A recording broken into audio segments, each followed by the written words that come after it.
Hello guys, so in today's video, I'm going to show you how to create a portfolio in Google Slides. So go to Google Slides and log into your account. Then choose the portfolio theme right here or layout. Now focus on the design style. A good portfolio should look clean, simple, and professional.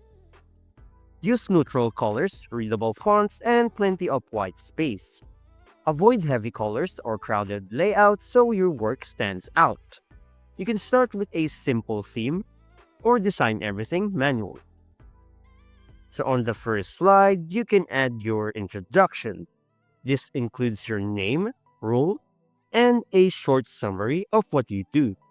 This helps viewers immediately understand who you are and what skills you offer. So keep this part short and clear. Now for the next following slide, add your work sample. Use one project per slide. For each project, include project title, short description, your role, tools used, and result or outcome. Keep the text brief and let the work speak for itself.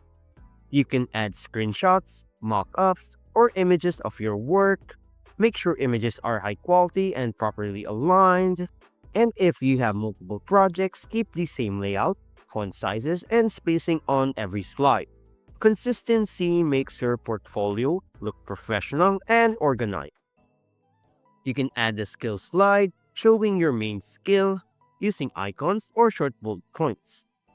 And at the end slide, add a contact slide like this. Include your email, website, or social links so people know how to reach you. Before finishing, view your portfolio in presentation mode. Check the alignment, spacing, and readability. And when ready, you can share it with View Access or download it as a PDF. So you can send it to clients or employers. Google Slides saves everything automatically in your drive. And that's it. If you found this video helpful, don't forget to hit the like button, subscribe to my channel, and click the bell icon for more tutorials and tips. Thanks for watching, and I'll see you in the next one.